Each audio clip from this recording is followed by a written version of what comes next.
Okay, good afternoon, Dad. Good afternoon. Today is Monday, October 13th, and we've had a pretty busy weekend, Uh-huh. geopolitical wise. I don't know where you want to start. Is there a place you want to kick us off on, or do you want me to Yeah, well, just one throw things thing, at you? actually, I want to talk about this because, in part, I haven't heard other people talk about it, and it seems like it's important. It's just that there's certain revelations that have come out about uh, Hamas and Qatar, you know, uh, about their relationship. This has come out, following the announcement of the 20-point peace plan, which was signed today. Yeah, we don't really have to get into that.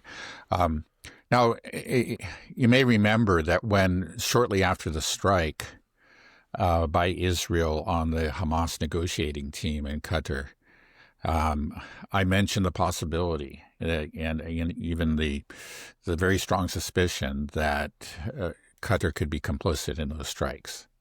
And in general, I think most people haven't really considered that possibility. That's something that really didn't make it into either the mainstream narrative or the dissident narrative.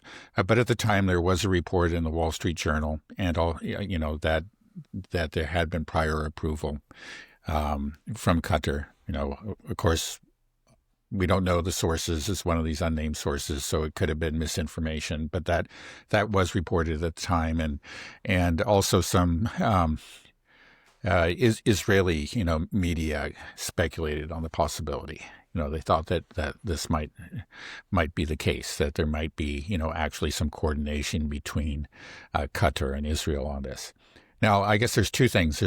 There was a piece that appeared recently in the Washington Post based on some leaked documents that said actually there's been a security relationship developing, overseen by the U.S. and developing between Qatar and other Arab states on the one hand and Israel on the other. And that the Israeli security officials actually met with Qatar officials back in, I believe, the spring of 2024, and that some sort of group was created called something like the Middle East Security Construct, something created by the U.S. that included Qatar, Israel, and other Arab states like Saudi Arabia, Bahrain, the UAE, and Egypt. So anyway, this sounds. So it makes you wonder, what's going on here. Now, on the one hand, Qatar and the Persian Gulf states, they've been like Turkey.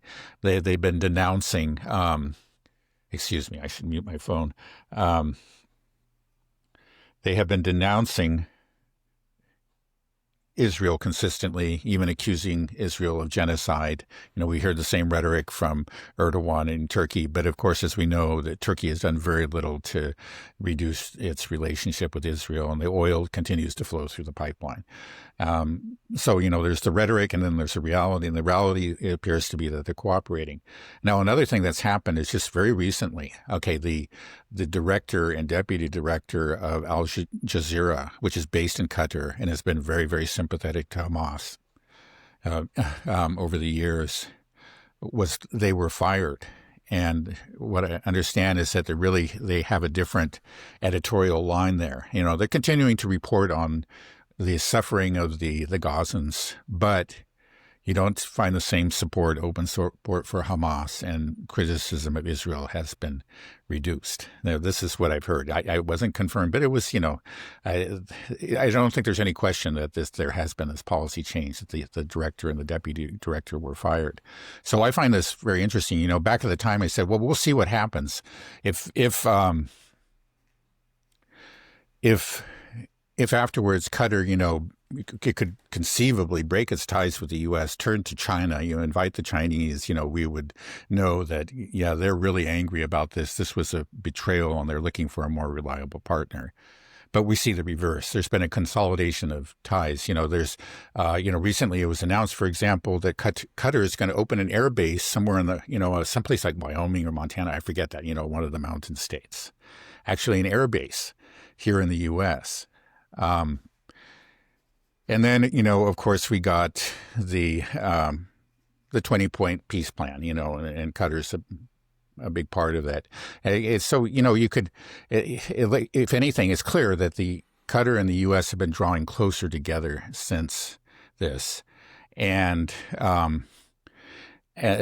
so this suggests that maybe there was some degree of complicity, at least to my mind. Now, other people make the argument that there wasn't, and like I guess a piece of evidence that they can put forth in support of their view is the forced apology on that Netanyahu had to make to the Emir of Qatar. He had to make that phone call from the Oval Office, and there are pictures taken of it, and that's something, I admit it. But at the same time, be honest, it could just be staged. I mean, it's just the sort of thing that, we've got to pretend that, of course, we were taken by surprise and you got to do this, whatever. It may have been staged. I don't know. I think to these leaders, we're not really we're not supposed to be, an informed citizenry, but we're just an audience, for a show that they put on. So I have to wonder. On the other hand, Netanyahu took some real,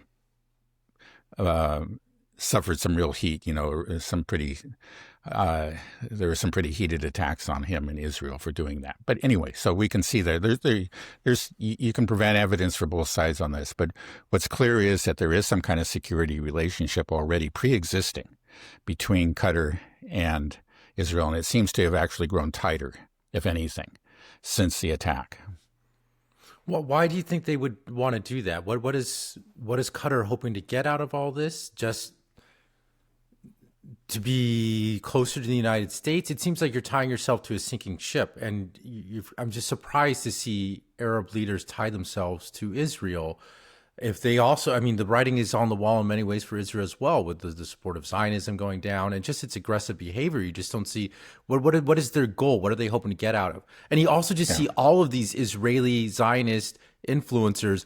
They're always talking about, there's the Qatari influence in the United States. That's the real threat. It's not AIPAC or Israel supporters in the U.S. The problem is Qatari money buying our institutions and doing all these things. They keep on putting this as like Qatar is the real problem. They were calling what Mark Levine was calling Tucker Carlson, Tucker Qatarlson. That was his saying. He was a paid agent of Qatar. So I don't get it. What's the well, it seems to me that Qatar, again, like Turkey, has been playing a double game. They just they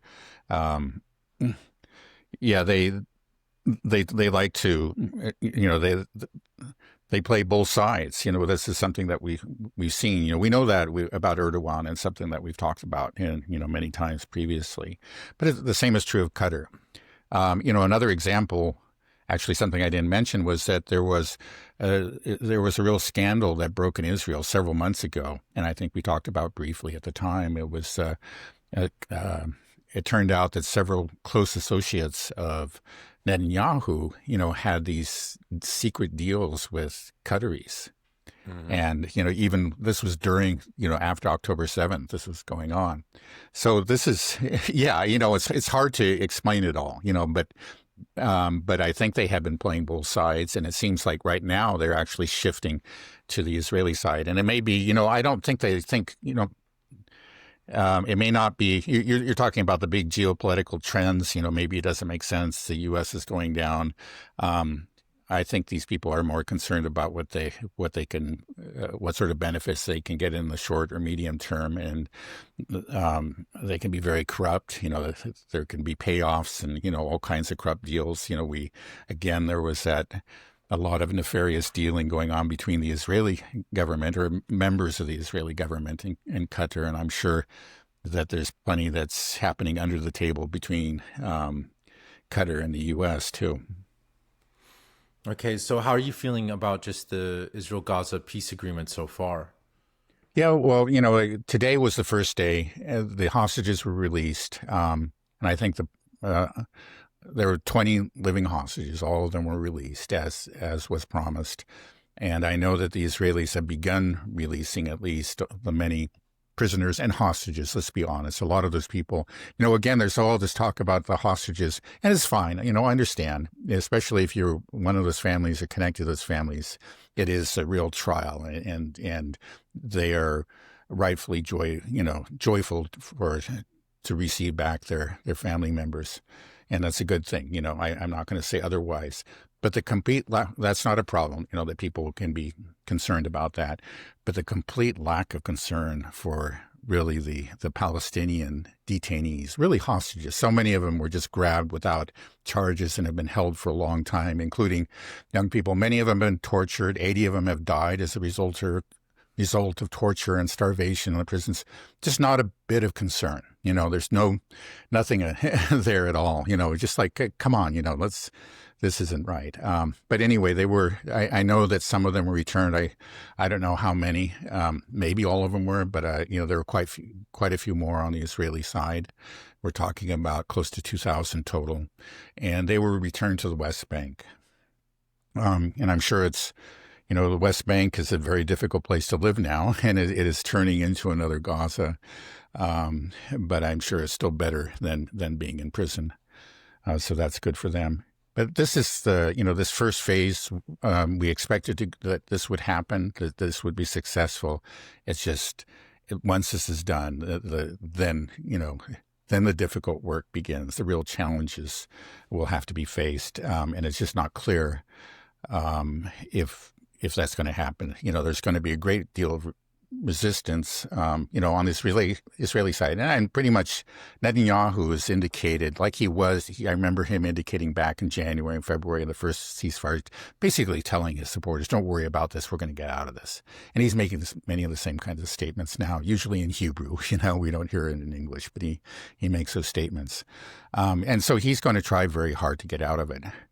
And then there are real sticking points, issues that haven't been resolved. Again, the disarming of Hamas and the international peacekeeping force. These are going to be very, very difficult. And I know that the Israelis do not want to have an international peacekeeping force. It's not just Netanyahu, it's just the entire, let's say, a security establishment in Israel is going to be just adamantly opposed to that. So, yeah, that's what we're facing. That's what we're going to have to deal with in the next few weeks. Now, again, like I said before, what you have, the thing that may just possibly make this happen, the 20-point peace plan goes through is Trump's emotional investment. And he really has tied his reputation to this in a very big way. And he's getting praise from, around the world, and he loves it. And that doesn't prevent Trump from just walking away from it after getting all the praise. The whole thing will fall apart. But he does have an investment. He, apparently he made this guarantee, like this plan went forward because he guaranteed to Hamas, that he would make sure Israel would follow through. Now, does that mean that he really will do that? It remains to see. Probably not, but just maybe, he might decide that this is my greatest achievement, the most incredible peace plan in 3,000 years, as he keeps on saying. The first time that peace has finally been achieved in this region in 3,000 years, and it's all because of me. And he may, so he may really not want to see war begin again. It will be, he might look at that as just a personal affront and something that, he will not stand for. And he might keep on twisting Netanyahu's arm. But of course, Netanyahu has a lot of weapons of his own. He has all his followers and his, firm believers in the Zionist cause that are within the Trump administration and very close to Trump himself. And they'll work on him. So I think in the end, they probably, Netanyahu and his gang will probably win and the ceasefire will be broken. But it's not a certain thing. It's going to be a fight. Did you see Trump? He was in the Knesset, speaking to the Knesset members. And one thing he said, said you should pardon Netanyahu. I guess he's speaking to Isaac Herzog, the president, saying like, oh, Bibi's a great wartime president. You just pardon him. These are nothing charges. Do you think part of the reason that Trump is wanting to push for pardoning Netanyahu with the corruption charges domestically is that gives him a way to sort of step away from power? Because we were saying like, well, part of the reason that he keeps on wanting war is that he is facing these corruption charges, Yeah. and every single time a court date comes up, I guess it's time to go bomb Iran or attack this other country. But if he gets pardoned from everything, then Trump is like, look, I got you out of this. Don't worry, you're never going to prison, never going to jail. Just step back, no more war. Do you think that's the thinking behind it? Well, Or it could be, yeah, or it could be just simply what there's like, maybe he's just do a favor? yeah, he's just, yeah, Bibi's a great guy, do this work, and maybe there's no thought about it. It's hard to say with Trump, but it would reduce Netanyahu's motivations to remain in power. It would make it easier, of course, for him to step down. I think he still has, that he's still motivated. It's not just about avoiding jail. He does want to be go down in history as the greatest, leader of Israel, the one who defeated Iran and carried forward the greater Israel project, more than anyone else. And I think he wants to do all those things. But there's no question about it. He also wants to keep out of jail. And if he gets that, out of jail free card, it will reduce it will decrease his motivation to do any, to take reckless action to remain in power. I think that it does help the situation somewhat. I think there's no question about it. Yeah, I think nobody wants us to see Netanyahu receive a pardon, but ironically, it could be the best thing. Right. Because then it's just like, all right, just keep this guy out of power, away from. But yeah, the unfortunately. Thing is, like, right, exactly. Is the replacement going to be any better? Right, that's what I was going to say. I don't think it really matters. So it's just right. I think they may, in the short run, I think it might. I think, for example, the IDF really wants to take a breather. They have, this has worn them down.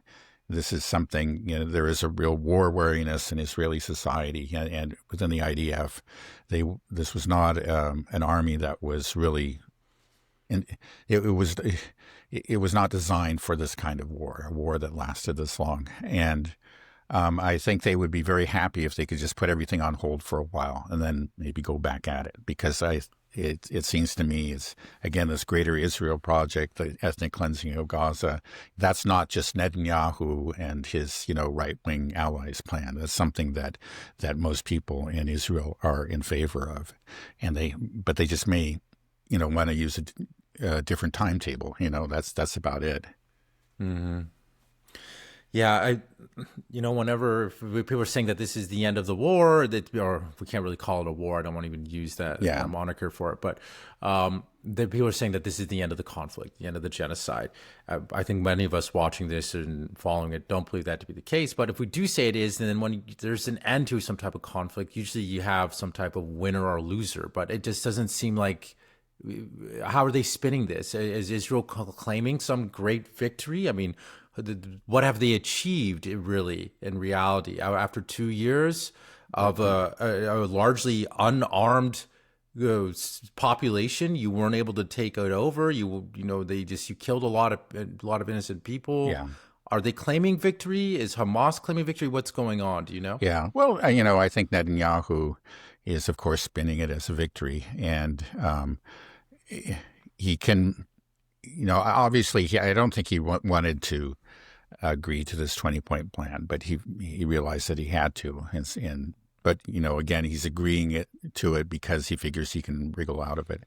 One of the points, of course, is the disarming of Hamas, and it's saying, and really their submission or their willingness to become, loyal members of a non-Hamas government, initially ruled over by the international coalition, a board, the Peace Board, which would have, again, Tony Blair on it. It would be headed by Donald Trump. And then eventually, power would be handed down to some sort of, probably some, form of the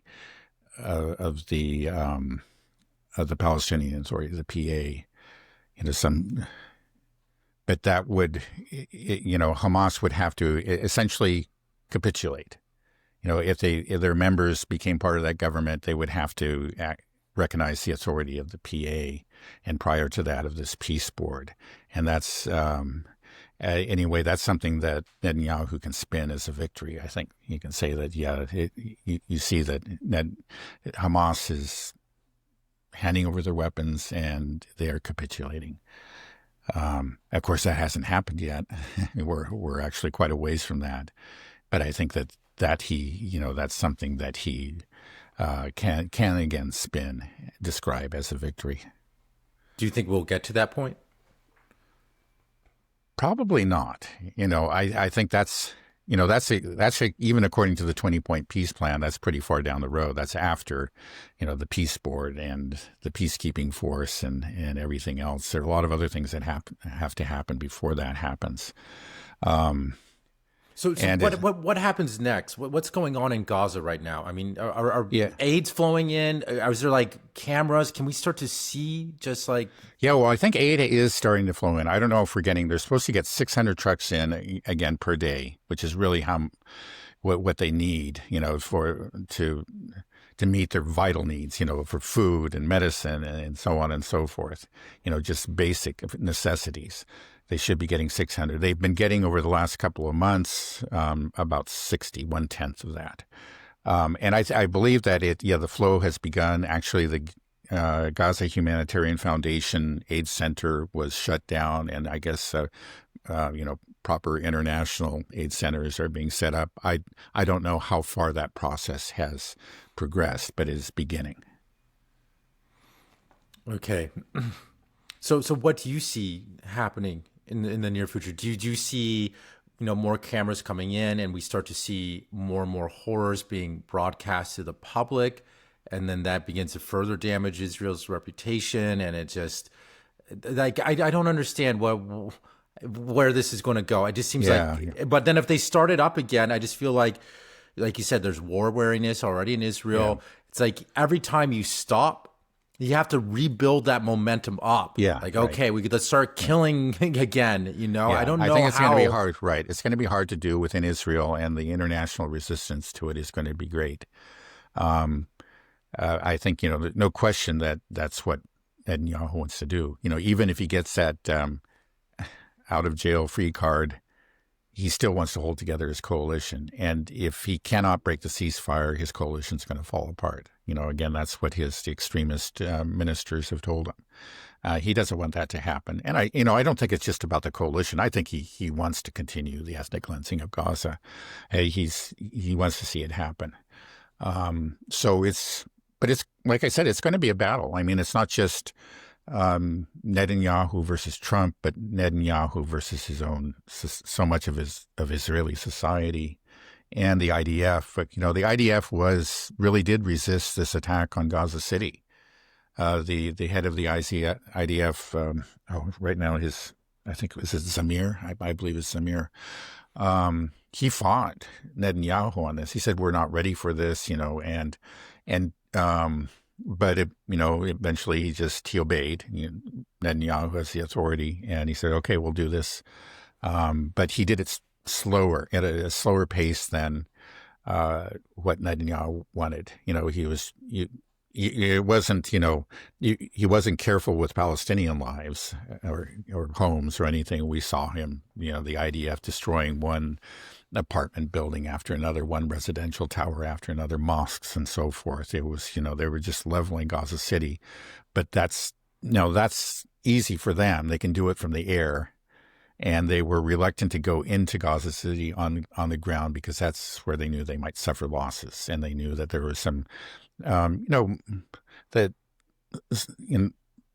Hamas was still there, and Hamas was going to fight, and that Hamas was going to inflict casualties on the IDF, and he was trying to keep those casualties to the minimum, and now they can withdraw, and they are withdrawing to that yellow line.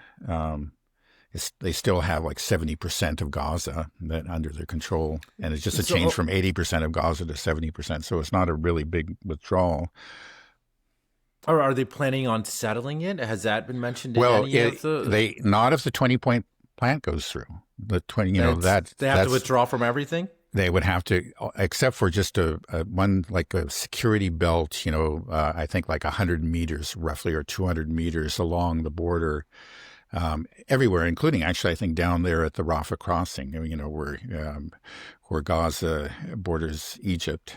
But so all the way around there would be that one belt, that the security zone. But other than that, they have to withdraw entirely, and no, they could not settle it. So that is again, that's something that that much of Israeli society was set on. That's they felt they had been promised that's for them. That's really what the war was about. Right. And if Netanyahu fails to deliver that to them, there's going to be hell to pay. There could be real violence. Who knows? Because these are people who don't shy from violence, and they'll do what they can to get the war started again. So it's a very volatile situation. Right. And if you say that, then I think there's no way that Netanyahu could spin this as a victory. Say, okay, we fought here for 2 years, we killed so many people, and we got 100-meter strip. That's because this is all about the Greater Israel Project. We know what they want. They want to drive everybody out from Gaza. Right. They want to make that Right. part of Israel. The same thing. Right. Well, if he could disarm Hamas, essentially render Hamas harmless, then he could declare some kind of victory. But there are a lot of things that have to be done, including this international peacekeeping force, which means that that Israel would kind of have to permanently withdraw from Gaza and accept that they would no longer have, the total control over Gaza that they used to. And I just don't think Israel can do that. I think Israel would have to be forced. The only way that could happen is that if Donald Trump actually stuck to his guns and just came down like a ton of bricks on Netanyahu, and that's probably not going to happen again because he's Donald Trump, and he'll go off and he'll just declare that he's done something else wonderful, and he's already, Donald Trump. So, right. Yeah, I think so many of us are just sort of apprehensive with this deal because it just, obviously we can't trust Netanyahu. We can't really trust Trump. But I mean, what choice do any of us have? But the one thing I would say is that, at least aid's coming in. So thank God for that, to keep these people alive longer. And I just feel like the longer that this peace can hold, then it will become more solidified. It becomes more difficult to, like we said, to build up that momentum. Yeah. And then the longer that it does hold, we can get more and more aid in there. We can get some, equipment to start clearing out some of this rubble and uncovering and truly documenting what happened here. We saw so much of this horror live streamed. I think we're just going to continue to see more and more and get a very significant figure that hopefully I'm hoping would just lead to this international condemnation of Israel that can just eventually just cause it to, slowly Zionism die out, a Palestinian state get formed. Do you think that's really possible that, we could actually do that? That like it can stop and it's not right what I think anybody. It's what we all want, need, but it's just I think so many people are just expecting like Iran to come in and start smashing Israel, at some point, some big war. And part of me almost is wanting that too, and I know I shouldn't. I should be rooting for this. Let's hope this peace holds. Yeah. The longer it holds, the more we can document what happened here in Gaza, and we can bring justice in some form. No, I agree. I think that's what we need to hope for, and it's going to be. There are a lot of reasons to be pessimistic, but I don't think we should despair. There are forces arrayed against the extremists that have grown stronger, over these last 2 years. Netanyahu is always seems to come out on top. Unfortunately, and in this case, if he comes out on top again, it probably means that the war will start again. But it's not going to, like I said, I don't think it's going to be an easy task for him. It's not going to be like the first time. I think he's going to have to be very creative, very wily, and and use all of pull on all the levers that he has, and he unfortunately has many. So he may very well succeed. I think he probably will, but it's not a certain thing, and I think we have. It actually is reasonable to be somewhat hopeful here. Certainly more hopeful than the past. Do you think that the peace is going to be broken if Israel starts going back in? Do you think it would be sooner rather than later? That's kind of how I'm Right. leading. Just because, like I said, the longer you wait, it's going to be hard for them Yeah. to.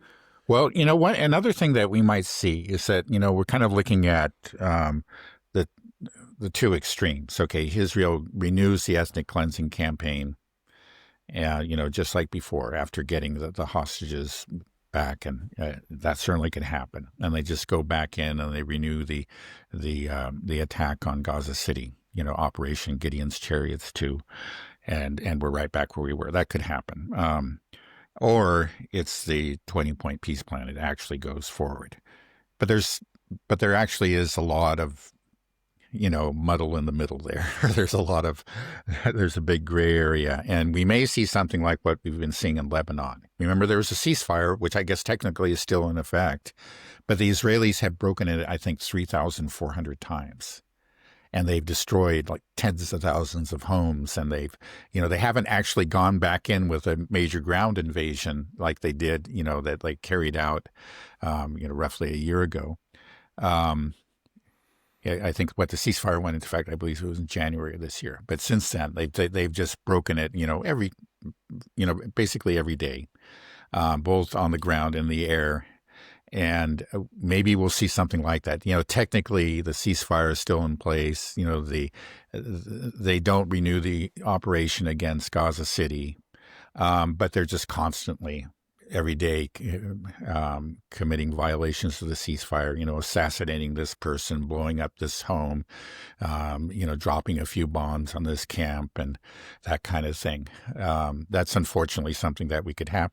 It'd just be a way of kind of preventing the 20-point plan from going forward without committing, too many of the IDF's resources when they want to maybe build them up again. So maybe that's the most probable outcome, unfortunately. It's just that we'll have something like that. Not a full-fledged ethnic cleansing campaign, but just something, a Lebanon-style, ceasefire that's not really a ceasefire. Mm-hmm. Okay, well, I guess we'll just have to wait and see. But at least we Yeah. can be grateful that the people of Gaza are getting some much-needed aid, and the suffering should lessen. But yeah, I think it should be a little better. No question about it. But if I'm a betting man and you're giving me the over unders on when Netanyahu's going back in, I'm like 10 days. That's where I put the over unders on. I mean, like but we'll see. I know. Right. Maybe I'll be proven wrong, and this piece might actually hold. But it's just hard to believe. I don't think so. And I don't think you think so either, right? You're cautiously optimistic. Right. I think there's a chance. Again, that's the chance, but I think that it'll be broken, either, like you're saying, ceasefire but constant violations, or a full-scale war. Right, it will never one or be the just other. like I think that's both of those outcomes are more likely. But I wouldn't say that that there is this chance. Again, I think it really comes down to Trump's ego and his, which I just don't want to put. I don't put any faith in him, so I'm not confident at all that will happen. I think it's unlikely. It's just not impossible. That's all. Yeah. Okay, well, maybe we can move over to the U.S.-China trade war. Okay, well, maybe I just wanted to mention one thing, that's connected with Israel and in general Zionism, because I think it was just the other day I was watching a program with, I think it was Nima, Dialogue Works, and he was interviewing Mark Sloboda. And I say that Mark, I mention him by name in this case because I have the greatest respect for Mark Sloboda, and I find his analysis to be, generally I feel spot on, and his predictions have held up very well over time. But he made one comment that he was actually talking about something that we talk about often, and that is the change in opinion, the really massive change of opinion. Vis-a-vis Palestine and Israel that is taking place in this country. Again, opinion polls show that majorities are favoring Palestine over Israel. Majorities are in favor of cutting off arms supplies to Israel. And we never saw anything like that before. That the support for Israel had been overwhelming for the longest time. It began to soften, some years ago, but that's really accelerated. And we're seeing shifts Um, actually, in nearly every demographic, um, especially young people, especially on the Democrat side of the spectrum, but we also are seeing it among young, Republicans. And we've said, I think this is in the short term is probably not going to make any difference. Unfortunately, it's just that the establishment is solidly Zionist, and there's no sign of that changing, anytime in the foreseeable future. But in the long run, I think that means changes. And he said that he felt, he describes himself as a professional cynic. He said, it's just never going to change. It doesn't matter what people think about foreign policy. The foreign policy establishment does what it does. And I thought about it and said, maybe I'm not being cynical enough, again, because I take his comments very, very seriously. But on reflection, I felt that there's something different, like probably in general is true, because there's one thing is like the fact is that American voters don't put, the vast majority of American voters don't put foreign policy first. They actually put it way down on the list. Occasionally they're like, during the Vietnam War, if there's it can become an important issue. It can become the leading issue. But most of the time, almost all the time, it's foreign policy really doesn't matter. It may matter very much to people like us, and it should matter, I think, to other people, but it just doesn't. And, you may ask them in an opinion poll, what do you think about, what's going on in Kyrgyzstan or something? And they'll have an opinion, but it's not a strongly held opinion. Often they don't know, where this place is. They couldn't find it on a map. But Israel and Palestine, I think, is really very, very different. It is something that, first of all, many people are passionately attached to one or another party in a way that you just don't find with any other conflict or foreign policy issue. So this is something that really does matter to people, and people do.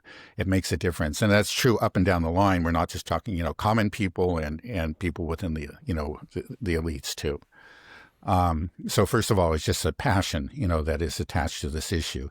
So, when you say, you look at sometimes numbers, you can have something 80%, but if people don't feel strongly about it, it doesn't really matter. And the establishment can ignore that, and they can change their opinions by, just shaping the news or whatever. In this case, it's just not that easy. Again, opinions on this issue are passionately held, across the spectrum on both parties. But then also, this issue is, though you can say it's a foreign policy issue, it's not just a foreign policy issue. It has huge domestic ramifications in a way that no other foreign policy issue does.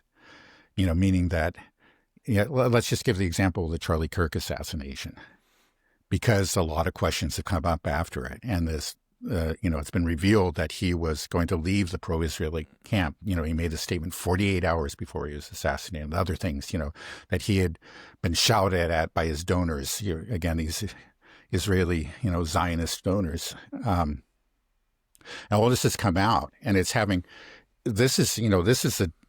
it's a foreign policy issue, but we're talking about an assassination that took place on American soil, and a person who was deeply, involved in American politics, and he had been funded by these people and was turning on them.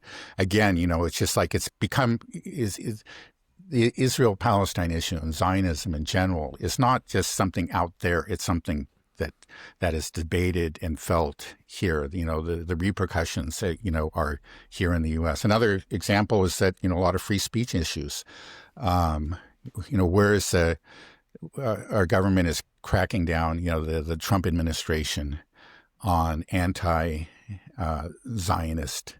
speech. We see that happening. It's actually, I saw some report just the other day that a lot of professors at colleges say, I used to teach that course on Palestine or something. I'm not teaching it anymore because actually I could be fired. I could lose my tenure even. It's just there's a real fear to speak out. And of course, those people are various people. Again, they were not U.S. citizens. When you're talking about the professors, those are U.S. citizens, and their speech has been chilled. But we had like foreign students that were just grabbed because they had the wrong opinions. Again, and this, again, the domestic. This is a foreign policy issue, you can say, but it's not like any other foreign policy issue.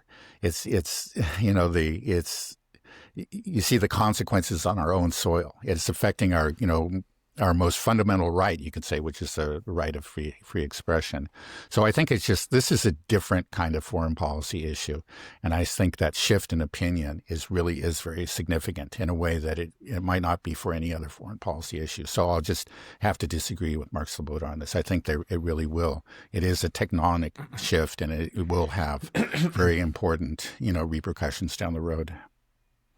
Yeah, absolutely. I mean, I think just because there's such a rabbit hole you can go down when you start going down the Israel rabbit hole. Because for the longest time, most people didn't care about Israel. It's like, oh yeah, I heard about Israel. They're, maybe they're the only democracy I heard in the Middle East. Yeah, or they cared about it was entirely positive.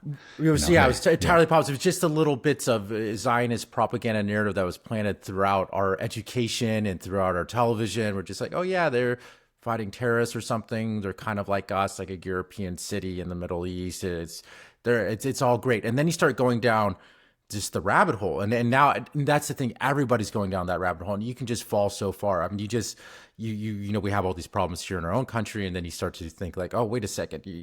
We're sending our taxpayer dollars over here, and they have free health care, and they get free university. $33 billion in the last 2 years since October 7th. Right, $33 billion last 2 years. Right. It's crazy. And then just overall, and then you start learning about AIPAC, and like there's 5 million AIPAC members here, and every single congressman, if you look how many times they tweet, I stand with Israel, it's insane. How many times they say, I stand for America? Hardly ever. You have Ted Cruz saying that the Bible tells me we have to worship Israel. It's like, it's my duty when I enter. Recently Ted Cruz said that was what motivated him to run, for the Senate was Israel. Right. So it's just that's another thing I want to point out is like that it is more than a foreign policy. It's become a domestic issue because, you have people waving Israeli flags at rallies and whatever, and the whole MAGA idea has actually just has become confused with MAGA, make Israel great again. And that has led to, to a lot of questioning and a lot of anger, because that there is this effort to somehow not exactly meld the identities, but to make Israeli identity and support for Israel part of being a patriotic American. Right. And you just don't find that with any other foreign policy issue. Right. But it's so disgusting to people now when they figure that out. But that's true. That is a meld that like somehow supporting Israel is part of the American culture and the identity. But I think there's just becoming just this total revulsion to it for so many people because they go down that rabbit hole and they just say like, wait a second, we've just been lied to. Not only we've been lied to, you used us. You use us not only just to take our money, but to steal other people's land and to kill all these people. And we saw it. And then we're being gaslighted constantly on why it's such a great thing that we're blowing up these children in the Middle East. It's insane. There's this anger. And then you start going even further down. You go down like, wait, about the 9/11 stuff. Like, wait, were they aware of it? What's up with the dancing Israelis? You start going down the Epstein stuff. There is just so much. And then you get to this point where you're just like, I know who the enemy is. I know we've been taken over. And it's these guys that have told us that we're the greatest thing in the world since sliced bread, and you got to support us and give us all your money, and then God will reward you. It's just so sinister. It's not like somebody just caught us and we're like, oh, silly you got me good. It's like, no, there's real anger and retribution that is, building up in this country. And so I agree 100%. Of course, it's not going to just disappear. And you said, maybe in the short term, it'll stay the same. I don't even know in the short term. I'm thinking that in this next midterm elections, this is such a big issue now that everybody wants to know, are you America first or are you Israel first? And you see it I see clips where, politicians are at the town hall and then people start up and shouting. It's like, well, hey, do you take AIPAC money? Do you stand with the the U.S. or do you stand with Israel? This is becoming front and center, and I'm hoping that it stays front and center in the midterms. And I just want it to be like I'm at the point where I'm becoming just a single issue voter, and it's like I just want to know. I want to know, like, wait, do you take money from AIPAC? How many times have you tweeted, I stand with Israel?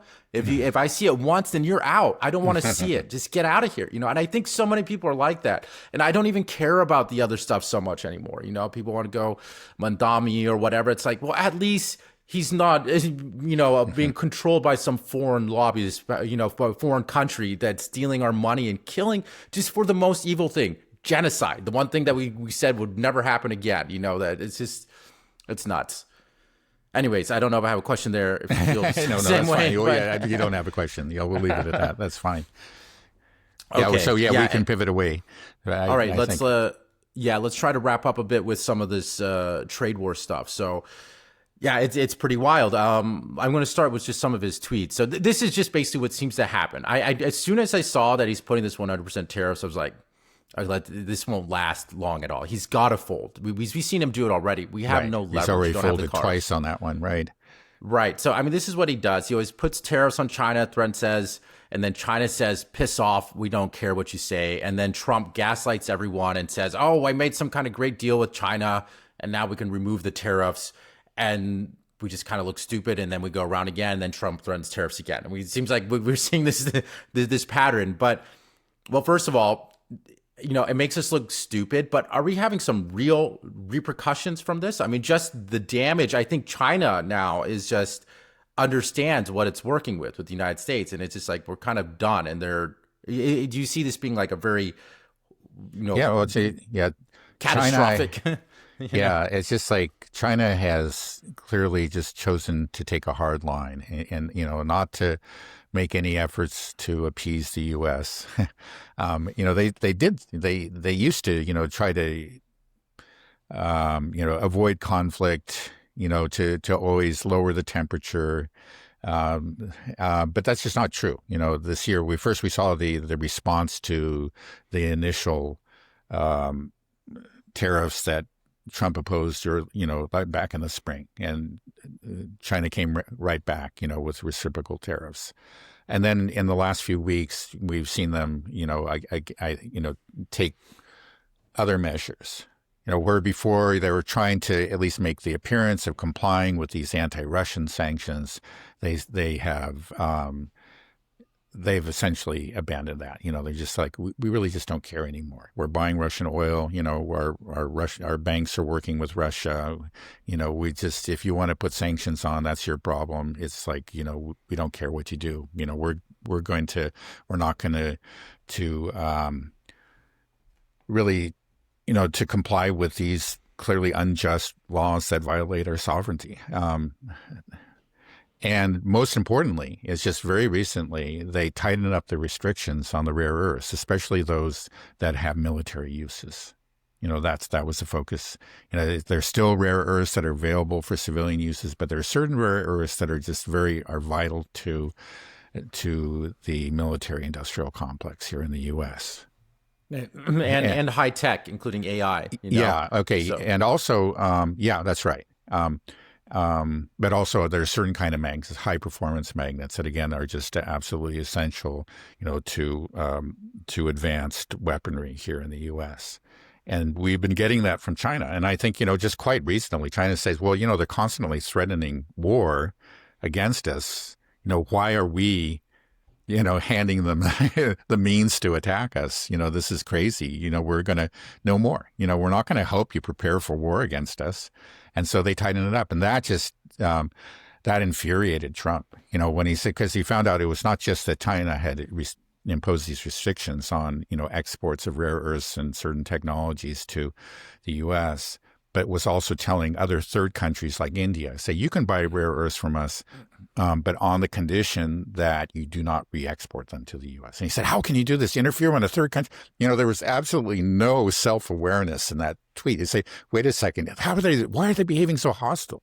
And another thing I didn't mention is that, like, okay, we've had these trade talks, they went back, both sides removed the 100% tariffs and so forth, right? Back I think it was in May.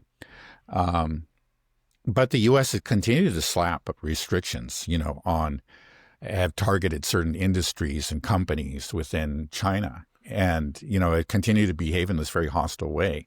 Now, China has responded, and it's like, I can't believe this, why they're so hostile and even, interfering in our relationship with other countries. This is something that the U.S. does every day and has done for years and years. There's just no self-awareness. But I think it's true. It's just like, we are the hegemon. And you're not. That's it. There's one standard for us, another for you, and that's just so clear. In the reaction. I remember like back It was actually in the Obama years, prior to the SMO. Well, yeah, both the Obama years and previous Trump administration. But there was, we began shutting down consulates and reducing staff, in the Russian embassy here. These were hostile actions taken against Russia. And then, but when Russia responded, initially Russia didn't respond. They tried to appease, tried to lower the temperature. I remember, I think it was with Obama's first, it was some measures that he took against the Russian embassy, at the end of his second term. But then later they began to respond in kind. You shut down 2 consulates, of ours, we shut down 2 consulates of yours, that kind of thing. It's going to be tit for tat. And the U.S. just seemed to be like, how can these hostile reactions, it's not necessary for them to do this. It's just, well, it's not necessary. But, it's just like you go up and slap somebody, that person's going to slap you back. You can't pretend surprise or, it's just, but there seems to be in the American consciousness, it's not seems to be, there clearly is this double standard. And it's just a sense of entitlement, a sense of, we are the hegemon. We are, the normal rules don't apply to us. So we had an infuriated Trump, and then he threatened the 100% tariffs. I don't think he's actually walked them back yet. I mean, he came out with that really silly tweet where he said, she was just had a bad, read that. It's really funny. So his first tweet where he was going on about China's aggressive position and how China is a moral disgrace. And then two days later, he tweets, "Don't worry about China. It will all be fine. Highly respected President Xi just had a bad moment. Right. He doesn't want depression for his country, and neither do I. The USA wants to help China, not hurt it. President DJT." So, it's fine. We're great friends. We're trying to help China. We don't want to hurt it. Yeah, right. So well, that's the thing. Is right. Whatever the U.S. does, we're just trying to help. We're never engaged in hostile actions, right? Right. You say that we have that attitude of where we're always just say we are the hegemon, so they have to just listen to us. But I mean, I think what we're seeing from these actions that clearly that we are no longer the hegemon. Yeah. That's why China's able to just say, piss off. No, we're not playing this game. We're draw a line. It's actually exposing. Like I had no idea before the tariff started about the complete monopoly China had on rare earths. But guess what? Now everybody knows.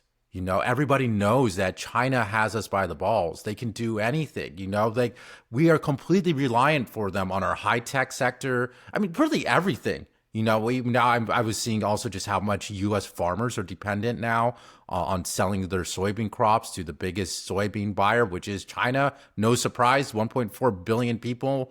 And they like their tofu. Mm-hmm. They need soybeans, And now, thanks to all of the Belt One Road initiative, they have, a great ports and supply chain set up with Argentina and Brazil. They were just able to pivot, and now our farmers here are left holding the bag. That's just one example. But then it's just on so many different levels.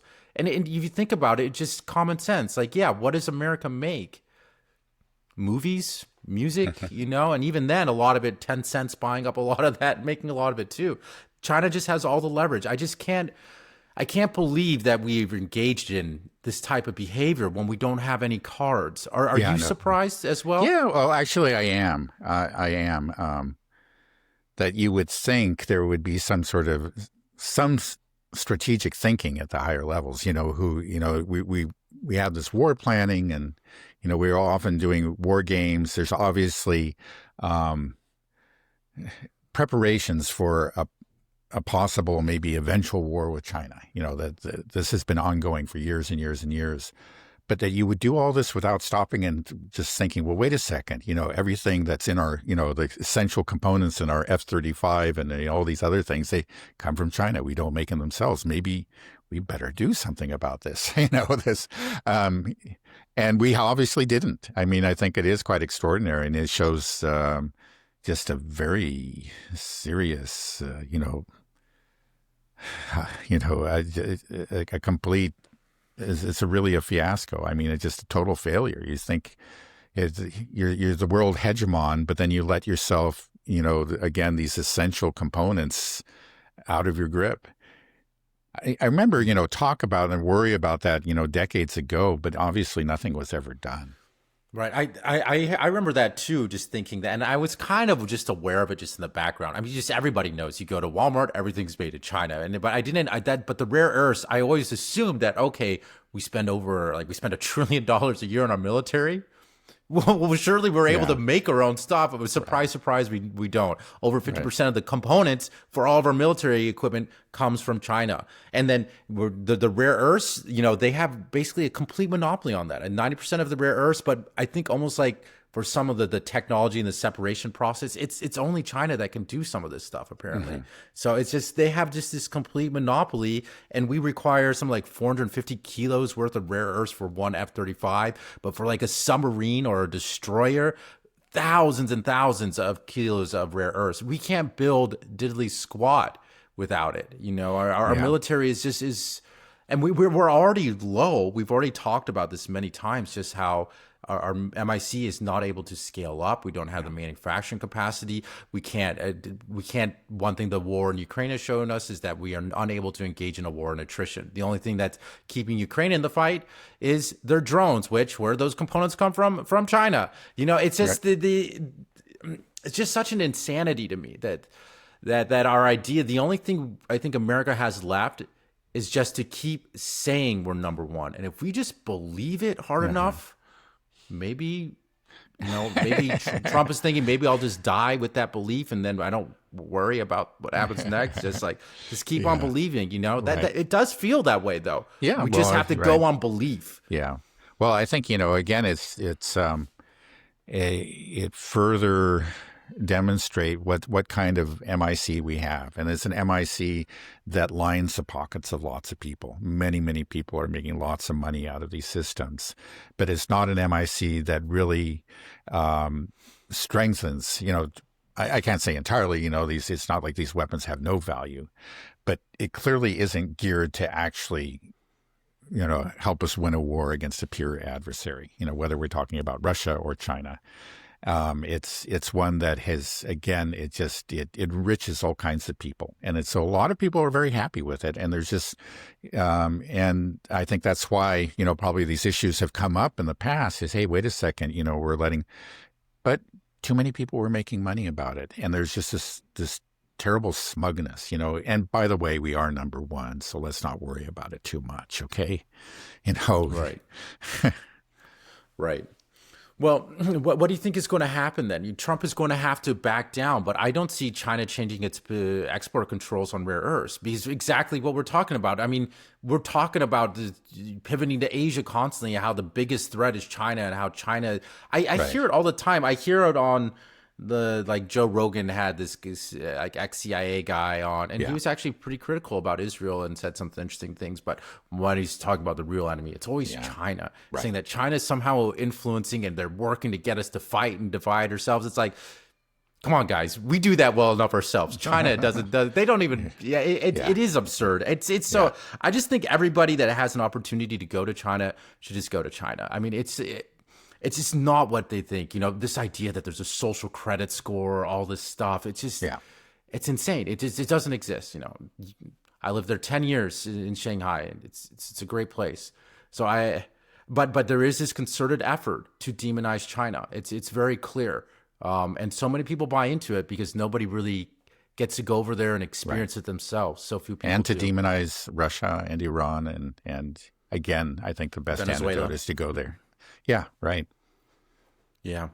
Well, so then what do you think will happen, though? Because if China truly does have this monopoly, and they seem to be, they understand that the way that the U.S. is going and behaving, that, okay, well, we sorry, we're cutting you off, no more. Mm-hmm. And if that's the case, then not only is our MIC screwed, so is much of our tech sector, right? And we're seeing some other interesting moves. I don't know if you saw this as well. Just today in the Netherlands, there's a Chinese chip company there. I guess it's owned by a Chinese chip company. But the Dutch government just enacted some power that wartime power that they've never used before to just nationalize it. Say, sorry, we're taking over. We're Right. taking over your whole chip company because for security reasons. Right. It was a subsidiary of a Chinese company. I think it had a Chinese CEO, and they're just taking it over. Right. Right. Yeah. No, that's quite extraordinary. It's a part of this economic war. And But we can't win the economic. Yeah, we don't make anything. I don't understand why do you want to get in an economic war when you have no economic might behind you? No, I think it is very foolish. I agree. It's to say, okay, be honest. Hey, like if you want to, you realize there's a problem here. Like, for example, we've become too dependent on China. The solution is to build up our own industries, and to say, okay, we're going to have, maybe this is going to be a 10-year project or 20-year project. We took a wrong turn decades ago. We're going to go on a new course. Because, China made these decisions, strategic decisions. They actually did, identify critical industries 20, 30 years ago and began working on them. And we're just going to have to do the same. I mean, maybe it's hard for us to do. We're very kind of allergic to planning. But the thing is, we can do it. We've done it in the past. And you can work. In the past, yeah, I don't think I we know. can. I have the sense that we can't anymore, but there was an America that could have done it before. Right. Again, we back put a when man on the moon. was- We could. Yeah, pre-World War II, we were doing, right, when we were wearing high pants and talking fast, and then that's when things were getting done. But now it seems like, there's no way. We can't plan 1 year in the future or the next day in the future. Right. Doing a 20, 30-year plan, no. Yeah, again, like I say, we just have a very corrupt system, when it comes to this, that, again, it reaches a lot of people, and they're gonna fight any real change, and so I think that real change is very unlikely. Right, and there's just so many like bureaucracies and other things as well, just to slow things down, that everybody will want to wait. You just see it. Like, you remember that bridge that fell down, and I don't know if it was in Boston. It was some ship ran into it and it collapsed. It was a couple of years ago. Was it Baltimore or something? Baltimore, maybe something like Baltimore, but somewhere in the Northeast. But anyways, that's been like 2 years now, and I saw an update. They put like one pole sticking out of the water so far. That's all that's been done. Right. And it's like we can't even repair this existing infrastructure. It's been 2 years where, you see China, they built the world's highest bridge, massive, in about the same amount of time. Right. Or, Gavin Newsom's high-speed rail. There's just like 1 kilometer of track in the desert that took them 10 years and cost billions of dollars. So you just know that the corruption is so deep that we better get zoning permission for this, but it'll cost $20 million, and we'll sit at the office and people will pay, and then we'll talk about it, go through this other bureaucracy. It doesn't get done. We just know that we can't do it anymore. We don't have that capability to build. So it's just, there's too much raw in the system, and I think everybody that is part of the system kind of understands that, and they understand that the game to play is that we need to just loot. Everybody needs to grab their own bag while they can. We're in the loot the empire stage. It's collapsing. Too much debt, too much whatever. So there's no planning. There's no way we can do this. And so, do you agree though? Right? I guess I do. I guess I'm just very pessimistic. Theoretically, we could, but I just don't see it happening. I'm right. You're right.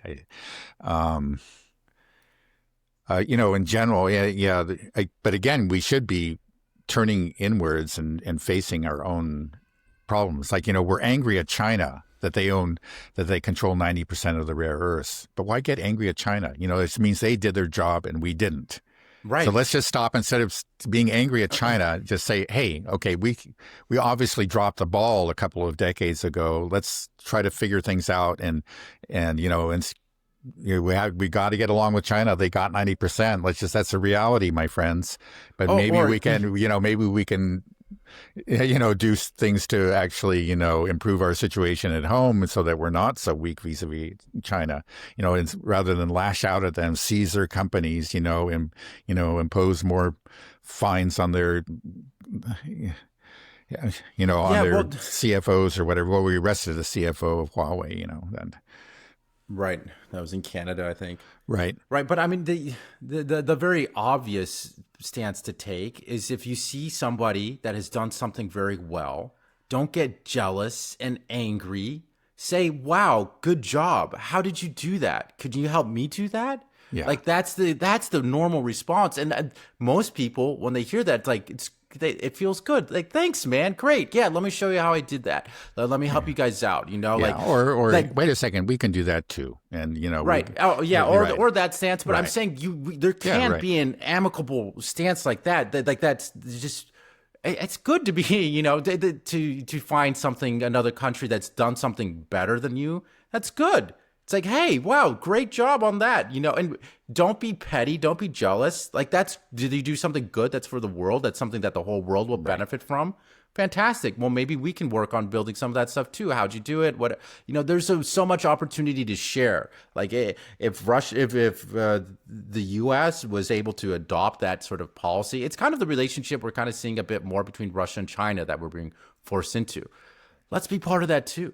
Why do we have to be here just pissing everybody off? It just seems such a clear solution. Like, hey, all right, yeah, well, and I know the personalities of like just Putin and I know she would be similar, that they respect what America did in the past in many things, our achievements, and I think they would be proud to be able to work with us. They don't want to be our enemies, and it just seems so silly that we can't take that stance to say, like, why can't we all be friends? yeah, right. Well, it like seems like hippie, we're actually so working hard to make them into enemies. That's the right. unfortunate thing. And it's so clear Right. that they don't want to. You just hear it every time Putin talks. He's just like, oh, I know Trump is a great guy, trying well, doing his peace, trying to be peaceful. It's like, we're talking about launching Tomahawk missiles in your country, and you're saying how he's doing, and we're directing the Ukrainian troops, and we're funding all this money in, and then we're just pissed. It just doesn't make any sense.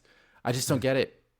But I just wonder, I feel like there has to be some point that reality slaps us in the face so hard that we come to that conclusion. Do you think that's possible? Or do you think Yeah, well, no, our automatic response is to just bomb? I think at some point we will. I just don't know how far it's going to go. It may go all the way to World War III. I don't know. Clearly, even though reality is starting to hit us, slap us in the face in different ways, and you can say, well, there's the economic war against China, which we clearly lost the first round, and then we threatened the second round, but then backed out of that, and looks like we're going to back out of a third round because, the reality is there. Don't forget also the economic war against Russia and what a miserable failure that is. There's still really no admission of that, but it was a horrible failure, and most of the world can see it. And I'm sure that at some point, I don't know, at some point, it's going to get through. But I'm not going to make any predictions when, because obviously it's not just Trump, but it's the establishment. It's more than the establishment. Again, it's the American people have invested so much in the sense that we're number one, and that we almost have a divine right to be number one. And how dare you suggest otherwise? Again, that's not going to go easily, but it will have to go. Again, reality will win in the long run, and I don't know. It'll probably take more than one crisis that eventually to drive it home. Yeah. Well, you say that, Trump will back down. I think he will have to some extent, but I think this one will be a little bit different because these export controls on the rare earths, if China doesn't remove them, yeah. we're in it is trouble. right. It's a So stranglehold on our MIC, and it's Right. and that's the probably AI what sector as well. that's probably what happened is that actually his close advisors came to him and said, "Man, the Chinese have done this. We're in deep doo-doo here. This is really serious, Trump. We got to do something about this." And we saw the emotional response to that long tweet and the 100% tariffs. So again, it's not like everything that Trump does is not carefully thought out. That's the problem. We have somebody on the one hand, we have a country and a government that has been planning this for decades. And then we have, in the U.S., we have Donald Trump, and that just means, again, these tweets, it's not decades of planning, but it's just an emotional response where very little, if any, thought is put into the consequences, and so this is where we are. He's flailing about, and he's going to lose this too. He hasn't the Chinese have got all the cards. They've been working on getting those cards, assembling those cards over the years and the decades.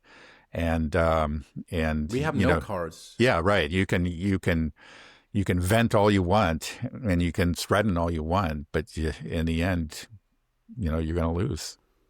You Right. haven't prepared for this, and your threats are empty at this point. Yeah, I mean, it'll be interesting to see because I don't know. Either the U.S. has to make some big concession, and to China, and then be able to get access to rare earths, or China might just be like, it doesn't matter what you say, your aggressive rhetoric and posturing, and the everything over Taiwan, the South China Sea, we're not giving you any of these things because you're talking about attacking us. So why would we do that? Right. And and if that's the case, then we're just screwed because we won't be able to develop that industry the way our government works. We'll probably never develop it. But even if it was working efficiently, like you said, it'd take 20, 30 years to be able to catch up to anything slightly remotely similar to at least be self-sufficient, in the process that China has developed, So I don't know. It's going to be interesting to see. I really don't know how this one's going to play out, but I don't think Trump is going to be able to just pull a reverse Uno like he's did on all the other ones and just say like, oh, okay, yeah, deal, and nothing really happened. Just remove the tariffs. I don't know what's going to happen here. Yeah. You want to make a prediction? I'm not going to make any predictions about Trump. I think that's a mistake. Okay. All right. Well, Dad, I think we can end it there. Sure. We've gone a little bit longer. All right. Well, have a good rest of your day, and I'll talk to you on Wednesday. Very good. Okay. Talk to you then. All right. Bye-bye. Bye-bye.